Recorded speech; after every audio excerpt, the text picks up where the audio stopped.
اللهم صل على سيدنا ومولانا محمد وكفى وسلام على عباده الذين اصطفى أما بعد أعوذ بالله من الشيطان الرجيم بسم الله الرحمن الرحيم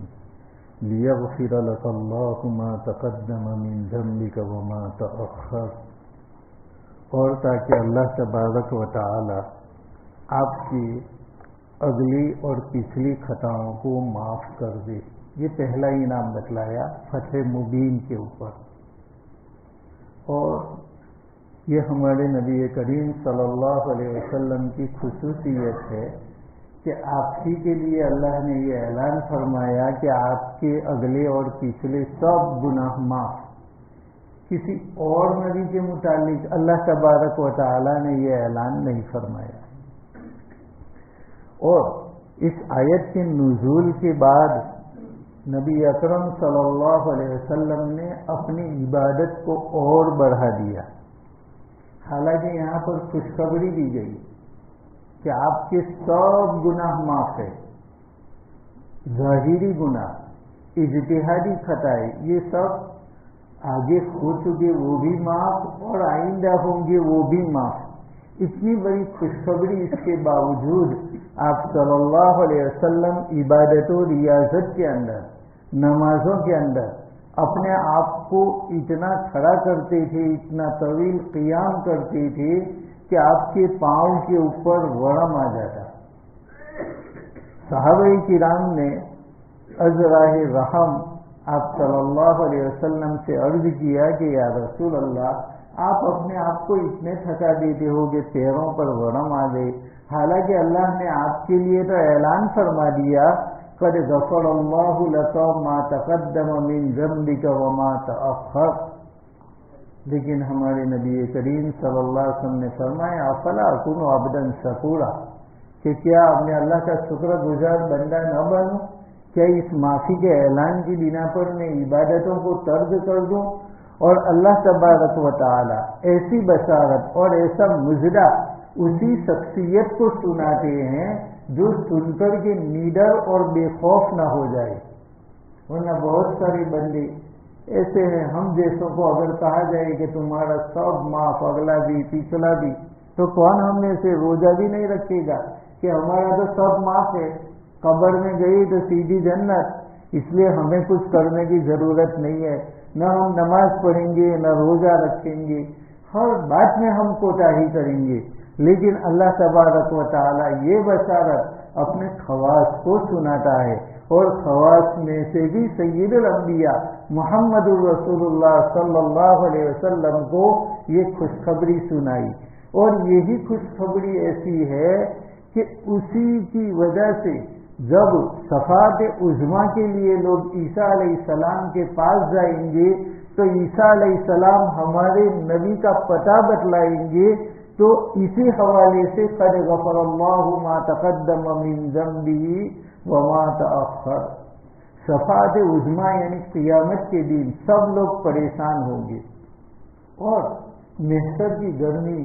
سورج بھی قریب ہوگا، لوگ اپنے پسینے کے اندر ڈوبے ہوں گے کہ لوگ پریشان ہو کر کے آپس میں مشورہ کریں گے کہ ہم اللہ کے پاس کسی سفارشی کو لے جائے تاکہ اللہ ہمارا فیصلہ کر دے، چاہے فیصلہ جنت کا ہو یا جہنم کا، لیکن فیصلہ تو ہمارا ہو جائے۔ اس لیے کہ یہ بالکل بیچ میں معلق رہنا، ادر رہنا، یہ ہم کو اچھا نہیں لگتا، اس لیے کوئی سفارشی طلب کرنے کے لیے ہم کسی کو تلاش کریں تاکہ ہمارے لیے سفارش کرے۔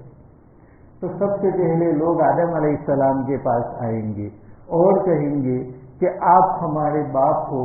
آپ ہی سب سے پہلے ابو البشر ہو، اور آپ کو اللہ تبارک و تعالیٰ نے اپنی خلافت کے لیے چن لیا،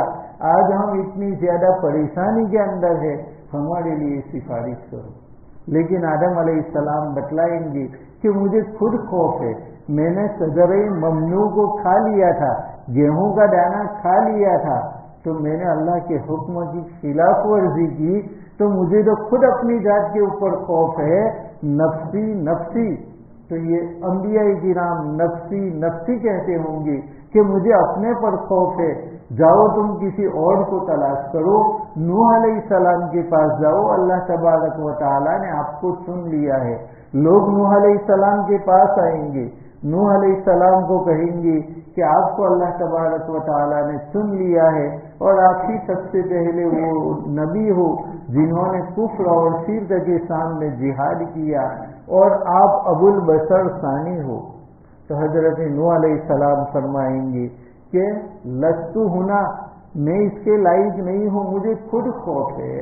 کہ میں نے اپنے مشرک بیٹے کے لیے مغفرت چاہ لی تھی، حالانکہ مشرکین کے لیے مغفرت کی دعا کرنا جائز نہیں، لیکن میں نے کر لی تھی، آج مجھے خود خوف ہے۔ اس لیے وہ بھی فرمائیں گے نفسی نفسی، تم کسی اور کے پاس جاؤ، ابراہیم خلیل اللہ کے پاس جاؤ، وہ اللہ کے خلیل ہے۔ لوگ ابراہیم علیہ السلام کے پاس آئیں گے اور کہیں گے کہ آپ اللہ تبارک و تعالیٰ کے خلیل ہو، اللہ تبارک و تعالیٰ نے آپ کو چن لیا ہے خلت کے ساتھ، دوستی کے ساتھ، لہذا آپ ہمارے لیے سفارش کرو۔ ابراہیم علیہ السلام فرمائیں گے کہ مجھے خود خوف ہے کہ اللہ میری 3 جھوٹ کے اوپر پکڑ فرمائے گا، کیونکہ میری زندگی میں نے 3 جھوٹ بولے، حالانکہ یہ ظاہری طور پر صورتاً جھوٹ تھے، حقیقتاً جھوٹ نہیں تھے، لیکن انبیاء اپنے بلند منصب کے اعتبار سے اس کو گناہ سمجھتے تھے۔ ایک تو یہ کہ انہوں نے اپنی بیوی کو بہن کہا تھا، دوسرا یہ کہ انہوں نے خود بتوں کو توڑا تھا اور پوچھا کہ کس نے توڑا، تو کہا کہ تمہارے ہی اس بڑے بت نے، اور تیسرا کہ انہوں نے بیمار نہیں تھے تو بھی اپنی قوم کے لوگوں کو، برادری کے لوگوں کو کہا کہ میں تمہارے ساتھ میلے میں نہیں آ سکتا، میں بیمار ہوں۔ یہ 3 جھوٹ تھے، حالانکہ وہ حقیقت میں وہ جھوٹ نہیں تھے۔ ابراہیم علیہ السلام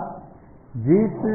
معاشرے کے اندر، جس سماج کے اندر آنکھیں کھلتے ہیں وہ بت پرستی کا دور تھا، اور ان کا باپ فقط بت بنانے والا نہیں بلکہ بت کا بہت بڑا عبادت گزار بھی تھا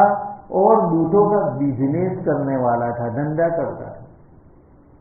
حضرت ابراہیم علیہ السلام کو ابھی شعور بھی نہیں تھا کہ ابراہیم علیہ السلام کو بھی انہوں نے اس دھندے پر لگایا اور کہا کہ جاؤ تم اس بت کو بیچنے کے لیے بیٹھو۔ ابراہیم علیہ السلام چھوٹے ہیں، لیکن اللہ نے سمجھ دی تھی، کیونکہ پیغمبر بننے والے ہیں، اس لیے لوگوں کو کہتے ہیں کہ ایسی چیز خریدو جس میں نہ نفع ہے نہ نقصان۔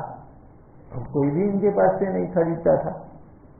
لوگوں نے بھی کہا کہ تمہارا بیٹا تو اس طریقے سے بیچتا ہے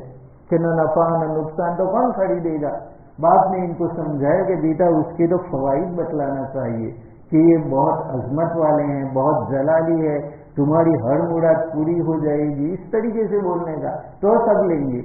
لیکن ابراہیم علیہ السلام جھوٹ نہیں بولتے تھے، بلکہ یہی بات کہتے تھے، بلکہ کبھی تو اس کو تالاب میں پھینک دیتے تھے۔ ابا جو پوچھتے تھے کیا کر رہے ہوگا، اس کو نہلاتا ہوں، اور کیچڑ والا کر کے باہر لاتے تھے۔ بچپن سے یہ تھا۔ ایسے بت پرستی کے ماحول کے اندر وہ پروان چڑھ رہے ہیں تو حضرت ابراہیم علیہ السلام کو غصہ آتا تھا۔ تو ایک دن ان کا میلہ تھا، جشن تھا، تو اس میں سب سے پہلے انہوں نے بتوں پر چڑھاوے پیش کیے، اور اس کے بعد وہ اپنی عید منانے کے لیے میدان میں جاتے تھے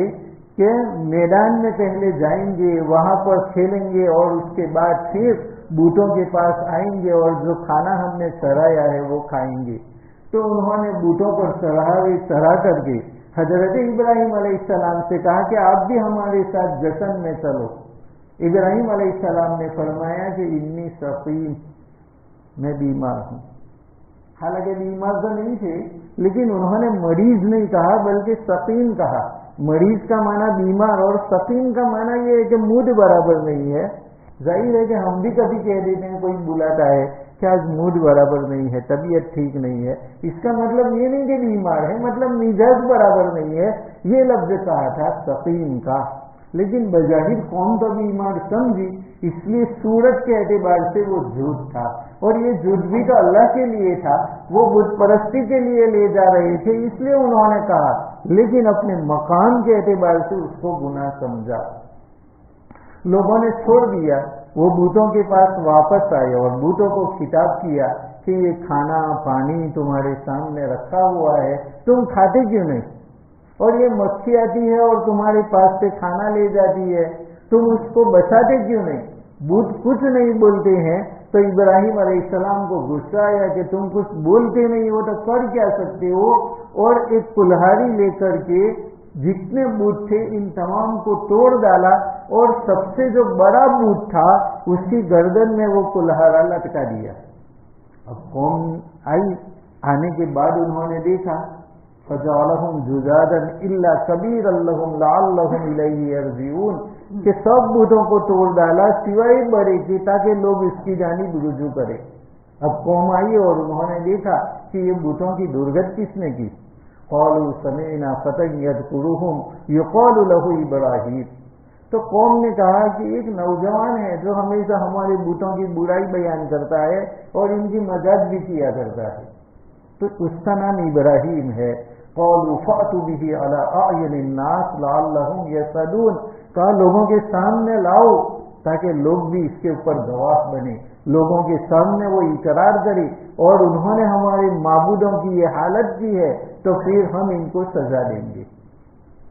تو انہوں نے پوچھا ابراہیم علیہ السلام سے کہ اَأَنْتَ فَعَلْتَ هَٰذَا بِآلِهَتِنَا یا ابراہیم کہ ابراہیم ہمارے بتوں کے ساتھ یہ معاملہ تو نے کیا،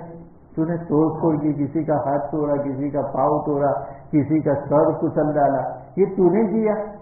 ابراہیم علیہ السلام نے فرمایا بل فعلہ کبیرہم ھذا فاسألوہم ان کانوا ینطقون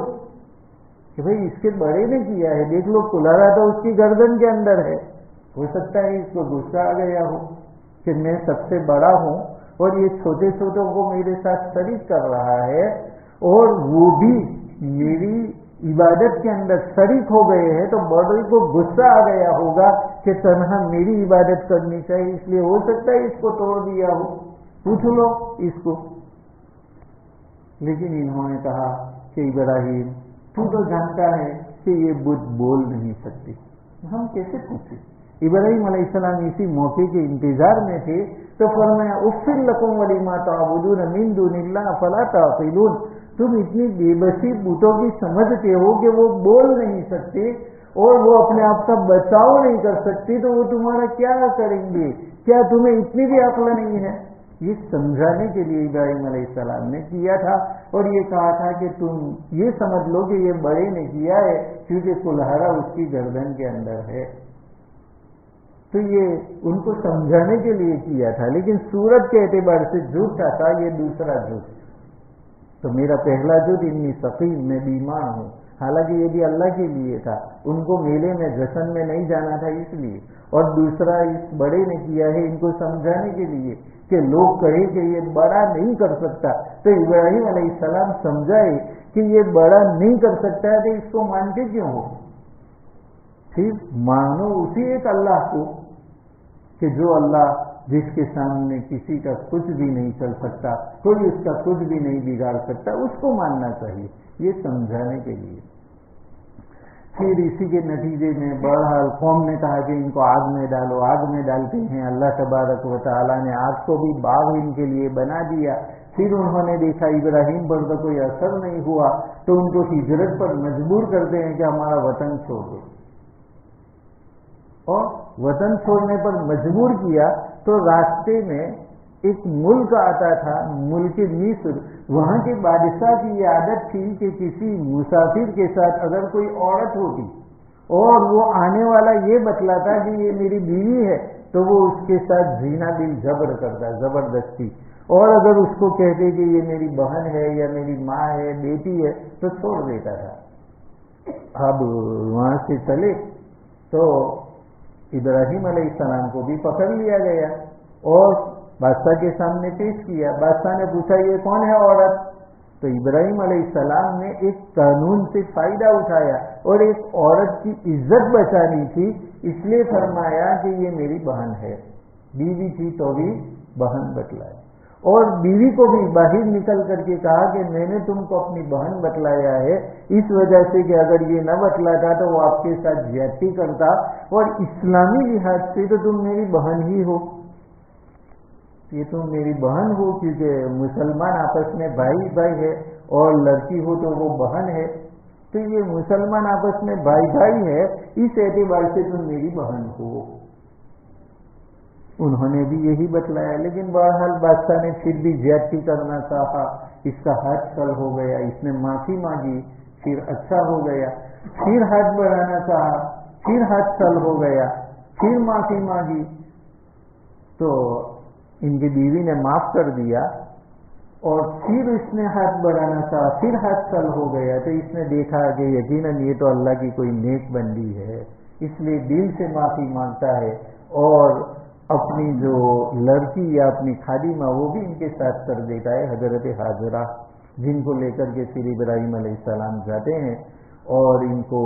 مکہ مکرمہ وادی غیر دی زرع میں چھوڑ دیتے ہیں، اور انہی سے اسماعیل علیہ السلام پیدا ہوتے ہیں، اور انہی بنی اسماعیل میں ہمارے نبی کریم صلی اللہ علیہ وسلم پیدا ہوتے ہیں، اور انہی اسماعیل علیہ السلام کی برکت سے زمزم کا کنواں بھی نکلتا ہے، اور یہ مکہ اکثر نو آباد ہوتا ہے۔ تو بہرحال یہاں پر بہن بتلانا یہ بھی ایک عزت بچانے کے لیے تھا، لیکن ظاہری اعتبار سے جھوٹ تھا، جیسے کہ یہاں پر ظاہری اعتبار سے یہ نبی آپ کے گناہ معاف کر دیے گئے، اس لیے ہر نبی معصوم، لیکن ظاہری اعتبار سے صدر ممنوع کو کھا لینا اس کو گناہ انہوں نے سمجھا، ورنہ اجتہادی خطا تھی، انہوں نے تو اس لیے کھایا تھا کہ میں ہمیشہ جنت کے اندر رہوں، شیطان نے یہ سمجھایا تھا کہ ممنوع درخت کو کھا لو تو ہمیشہ جنت میں رہو گی، اس لیے کھا لیا تھا۔ اور نوح علیہ السلام نے بھی محبت کے اندر کے آ کر بیٹے کے لیے دعا کر لی تھی، اور ابراہیم علیہ السلام نے بھی 3 جھوٹ اسی بنا پر بولے کہ در حقیقت یہ جھوٹ نہیں تھا، جشن میں ان کے میلوں میں مشرکین کے میلوں میں جانا نہیں جانا تھا، تو ان مستقیم کہا، اور سمجھانے کے لیے یہ کہا کہ اس بڑے بت نے توڑا، اور بیوی کی عزت بچانے کے لیے کہا کہ یہ میری بہن ہے، تو ابراہیم علیہ السلام فرمائیں گے کہ مجھے خود خوف ہے کہ میری پکڑ ہو جائے، میں بھی تمہاری سفارش نہیں کر سکتا۔ موسیٰ علیہ السلام کے پاس جاؤ، وہ اللہ کے کلیم ہے، موسیٰ علیہ السلام کے پاس آئیں گے تو موسیٰ علیہ السلام بھی فرمائیں گے کہ مجھے تو خود خوف ہے کہ میں نے کبتی کو قتل کر دیا تھا تو کہیں میری پکڑ نہ ہو جائے، حالانکہ کبتی کو قتل کرنا ایک قصور کی بنا پر تھا کہ وہ موسیٰ علیہ السلام کی قوم کے آدمی پر ظلم کر رہا تھا، تو اس کو گھونسا فقط مارا تھا ظلم سے بچانے کے لیے، لیکن موسیٰ علیہ السلام جلالی پیغمبر، اور ان کا یہ گھونسا تھا جس کو یہ کبتی برداشت نہیں کر سکا اور فوراً مر گیا، ورنہ مار ڈالنے کے لیے نہیں مارا تھا، تنبیہ کے لیے مارا تھا، لیکن اس کو بھی خطا سمجھا، گناہ سمجھا، اس لیے تم جاؤ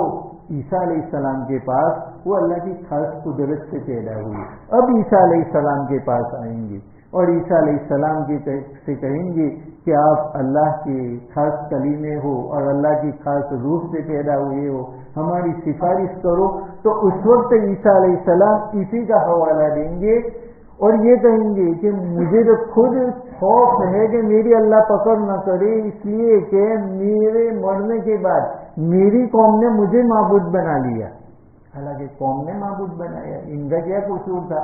لیکن ظاہری اعتبار سے انہوں نے اس کو خطا سمجھا اور کہا اللہ میری پکڑ کر لے تو کہ تمہاری قوم نے تم کو معبود کیسے بنا لیا، اس لیے تم جاؤ محمد الرسول اللہ صلی اللہ علیہ وسلم کے پاس، کیونکہ قد غفر اللہ لہ ما تقدم من ذنبہ، کہ اللہ نے ان کے اگلے پچھلے گناہ معاف کر دیے ہیں، تو ایتو محمدن عبدا غفر اللہ لہ ما تقدم من ذنبہ،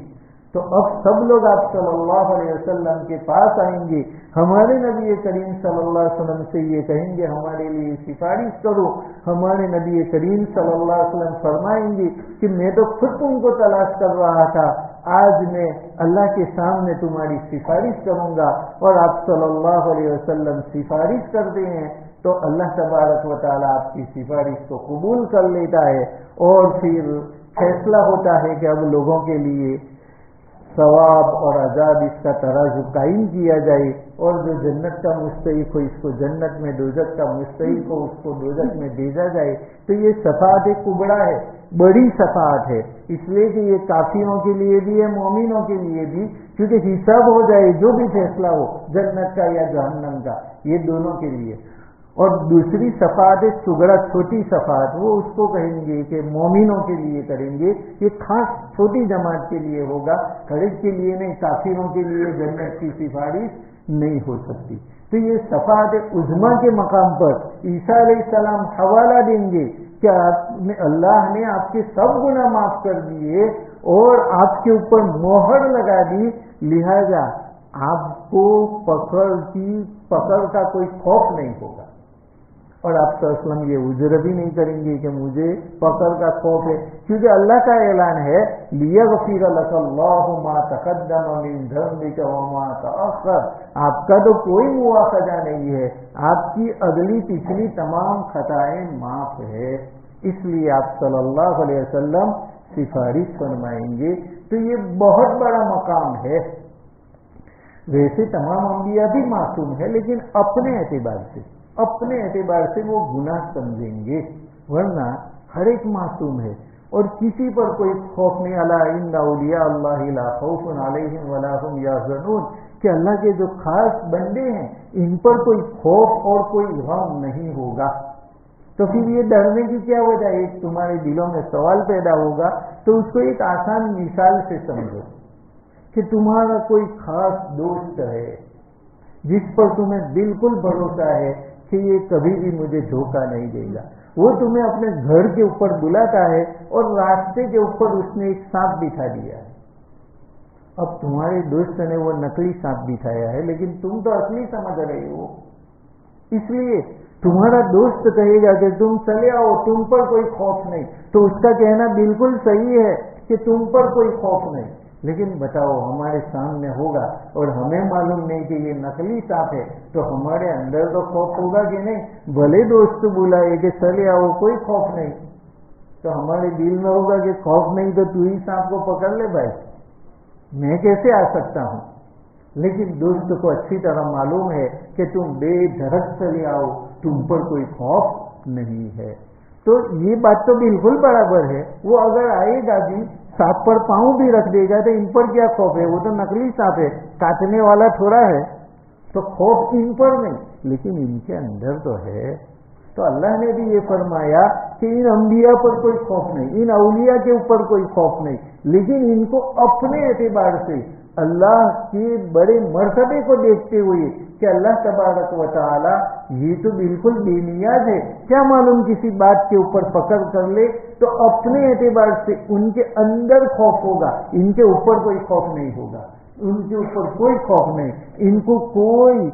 جہنم میں بھی نہیں ڈالا جائے گا، کوئی مواخذہ بھی نہیں کیا جائے گا۔ تو قرآن کی یہ آیت بھی برابر ہے کہ ان پر کوئی خوف نہیں، اور حدیث نے جو بتلایا کہ وہ ڈر رہے ہوں گے تو یہ ان کے اندر خوف ہے، حالانکہ ان پر خوف نہیں ہے، جیسے سانپ والی مثال سے کہ ہم پر کوئی خوف نہیں لیکن ہمارے اندر خوف ہے، ورنہ دوست کو معلوم ہے کہ یہ نقلی سانپ آئے گا تو کچھ بھی ہونے والا نہیں ہے۔ تو بہرحال تمام انبیاء کے اوپر بھی خوف نہیں، لیکن ان کے اندر خوف، اور ہمارے نبی کے لیے آپ کے اوپر بھی کوئی خوف نہیں اور آپ کے اندر بھی کوئی خوف نہیں، کیونکہ یہاں بتلا دیا گیا ہے کہ آپ کے تو سب گناہ معاف۔ تمہارا دوست بتلا دے کہ سانپ نقلی ہے، تم چلے آؤ، تو اب تو کیا خوف، اوپر بھی نہیں اور اندر بھی نہیں۔ تو ہمارے نبی کو یہ بتلا دیا گیا، اور انبیاء کے لیے یہ اعلان نہیں کیا گیا کہ تمہارے اگلے پچھلے گناہ معاف، ہمارے نبی کے لیے یہ اعلان کیا گیا۔ تو یہ سب سے بڑی نعمت، وَيُتِمُّ نِعْمَتَهُ عَلَيْكَ، اور اللہ تعالیٰ آپ پر اپنی نعمت مکمل کر دے۔ اللہ تبارک و تعالیٰ نے آپ کو نبی بنایا، بہت بڑی نعمت، اپنا منتخب بنایا، بہت بڑی نعمت، آپ پر قرآن مجید نازل کیا، بہت بڑی نعمت۔ تو یہ نعمتیں تو ہے، اب اللہ تبارک و تعالیٰ اس کی تکمیل اور اس کو پورا کرنا چاہتا ہے کہ یہ نعمت مکمل ہو جائے، تو اس فتح کے ذریعہ اسلام کو غلبہ ہوگا اور بہت سارے لوگ مسلمان ہو جائیں گے۔ اس کی بنا پر آپ کو نبی ہونے کی بنا پر اللہ کا خاص قرب پہلے سے حاصل تھا، اب زیادہ تر لوگ مسلمان ہوں گے تو ان کی بنا پر آپ کے قرب میں بھی ترقی ہوگی۔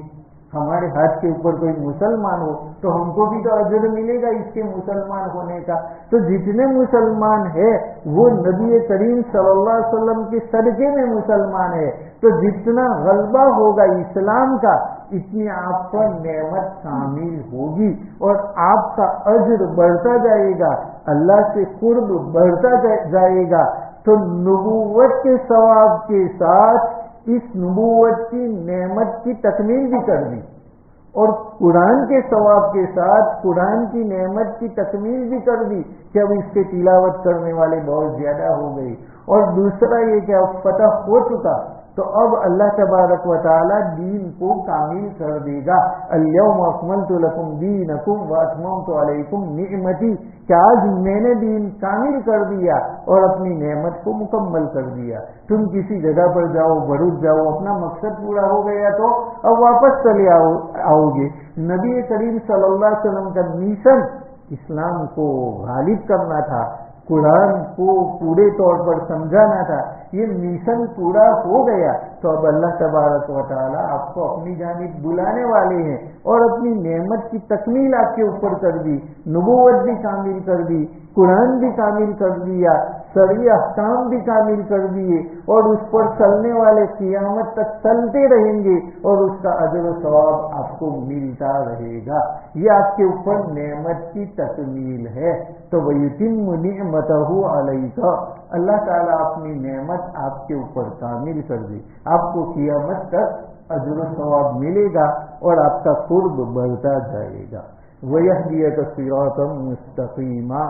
اور اللہ تبارک و تعالی آپ کو سیدھے راہ پر قائم کر دے۔ تو ہمارے نبی کریم صلی اللہ علیہ وسلم سیدھی راہ کے اوپر تو قائم تھے، پھر بھی اللہ تعالیٰ فرما رہا ہے وَيَهْدِيَكَ، آپ کو ہدایت دے، تو ہدایت تو مل چکی، آپ تو ہدایت کو بانٹ رہے تھے، تو پھر اللہ نے یہ کیوں فرمایا؟ تو دراصل ہدایت کے 3 معنی ہے، ان 3 معنوں کو ہم سمجھ لیں تو ہمیں کوئی اشکال نہیں ہوگا، کیونکہ ہم ہر رکعت کے اندر اہدنا الصراط المستقیم ہم پڑھتے ہیں، ہم تو گنہگار ہیں، صراط مستقیم پر پورے نہیں ہے، اس لیے ہر رکعت میں ہم کہتے ہیں یا اللہ ہم کو سیدھے راستے پر چلا، ہم کو سیدھا راستہ دکھلا۔ لیکن اللہ نے اس کا مخاطب ہم کو ہی نہیں کیا، اولیاء کرام جو گناہوں سے محفوظ ہے، صحابہ کرام جو گناہوں سے محفوظ ہے، ان کو بھی اللہ نے یہی فرمایا کہ تم بھی اہدنا الصراط المستقیم پڑھو۔ نبی کو بھی مکلف کیا کہ تمہیں بھی نماز میں اہدنا الصراط المستقیم پڑھنا ہے، تو نبی بھی یہ پڑھ رہے ہیں، صحابہ بھی یہ پڑھ رہے ہیں، ہم بھی یہ پڑھ رہے ہیں۔ تو معلوم ہوا کہ یہاں ہدایت کا وہ معنی نہیں جو ہم سمجھ رہے ہیں۔ ہدایت کا ایک معنی تو یہ ہے کہ اللہ تبارک و تعالیٰ نے ہر ایک کو اپنے اپنے مطابق بتلا دیا کہ تمہیں کیا کرنا ہے۔ وَأَعْطَىٰ كُلَّ شَيْءٍ خَلْقَهُ ثُمَّ هَدَىٰ، کہ اللہ نے ہر چیز کو اس کی خلقت، اس کی شکل و صورت دی اور اس کو ہدایت دی۔ انسان کو پیدا کیا، ہدایت دے دی، ورنہ چھوٹا سا بچہ اس کو ہم کیسے سمجھا سکتے ہیں کہ ماں کا دودھ اس طریقے سے پینا ہے کہ اپنے ہونٹوں کو پستان کے اوپر، ماں کے پستان کے اوپر دباؤ تو پھر آئے گا؟ کوئی یونیورسٹی ہے جو چھوٹے بچے کو یہ سکھا سکے؟ یہ اللہ نے سکھایا، اس کے دل کے اندر ڈالا۔ انسان کا بچہ تو انسان کا بچہ ہے، جانوروں کے بچوں نے بھی یہ بات ڈال دی کہ تم بھی جیسے ہی پیدا ہو اس طریقے سے پستان کو چوسو۔ اور چوزوں کو جو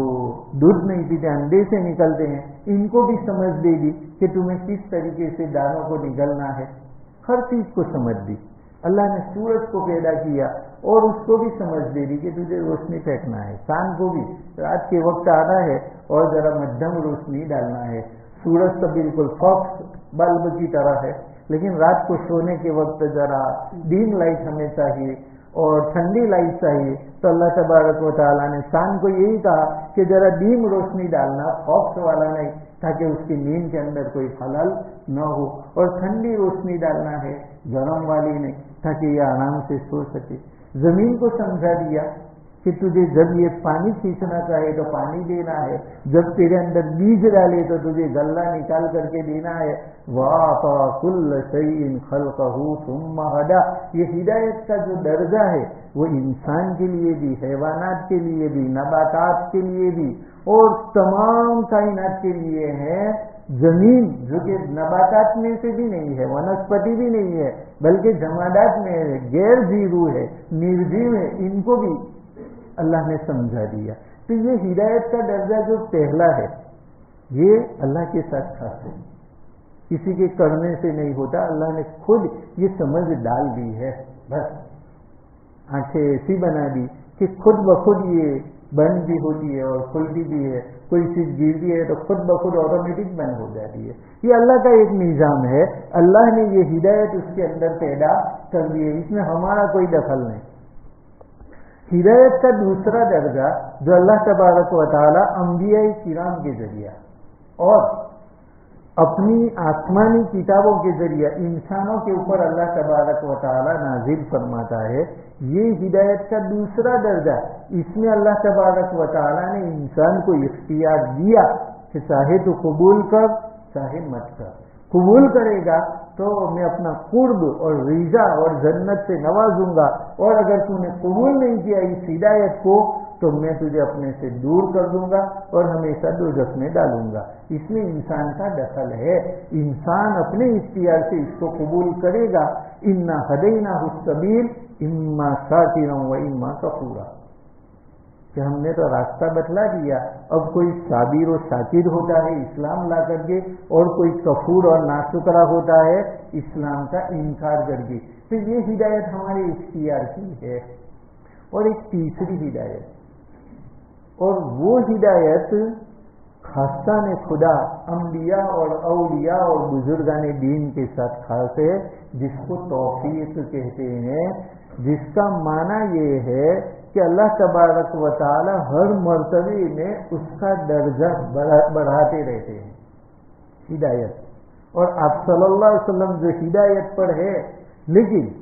آپ کی آج کی ہدایت، اس کا جو مرتبہ اور اس کی جو سطح ہے آئندہ کل اس سے بڑھ کر کے ہوگی. وَلَلْآخِرَةُ خَيْرٌ لَكَ مِنَ الْأُولَىٰ. اور آپ کا ہر پچھلا دن، ہر پچھلی گھڑی پہلی گھڑی سے افضل ہے، کیونکہ ہم جتنی عبادت کریں گے اتنا درجہ بڑھے گا. نبی کا تو کھانا پینا بھی عبادت، سونا بھی عبادت، تو ہر بعد والی گھڑی پہلی گھڑی سے بڑھ کر کے ہے. اور اللہ اس ہدایت کا جو مقام ہے اس کو بڑھاتے رہتے ہیں،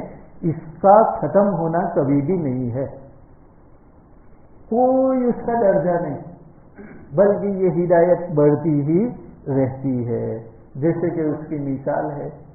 کہ آج بہت سارے جو مالدار لوگ ہیں، ٹاٹا ہے، باٹا والا ہے، برلا ہے، اور ابھی اڈانی اور امبانی ہے. امبانی بہت زیادہ مالدار ہے، لیکن اس کی مالداری کی سطح کوئی ہے کہ اس پر جا کر کے ختم ہو جائے اور وہ کہہ دے کہ بس اب مال مجھے حاصل ہو چکا؟ نہیں، وہ چاہے گا کہ اور زیادہ مالدار ہو. اب ایک مہینے میں تو اس نے اپنی کمائی بہت زیادہ بڑھا دی، تو کیا وہ اس پر رکے گا؟ نہیں، اس کو اگر زندگی ہمیشہ تک کی ملے تو وہ بڑھاتا ہی چلا جائے گا، اس کی کوئی حد نہیں، جیسے مال میں حد نہیں، اس ہدایت کے درجات کے اندر بھی کوئی حد نہیں ہے. آپ صلی اللہ علیہ وسلم نے فرمایا اللہ تعالیٰ بنی انسان کو اگر ایک جنگل کی ایک وادی سونے کی بنا کر کے دے دے تو وہ تمنا کرے گا کہ کاش کے دوسری مل جائے. لن یملا فاہ الا التراب. انسان کا پیٹ قبر کی مٹی کے علاوہ کوئی بھر سکتا نہیں ہے. تو جیسے دنیا کی کوئی حد و نہایت نہیں، ہدایت کے اس درجے کی بھی کوئی حد و نہایت نہیں ہے. اسی ہدایت کو اللہ تبارک و تعالی یہاں پر بتلا رہے ہیں. وَيَهْدِيَكَ صِرَاطًا مُسْتَقِيمًا. یہ تین انعامات کو یہ آگے انشاءاللہ کل کریں گے. بارك الله لنا ولكم في القرآن المجيد ونفعنا وإياكم بالآيات والذكر الحكيم وصلى الله تعالى على سيدنا محمد وعلى آله وصحبه أجمعين برحمتك يا أرحم الراحمين.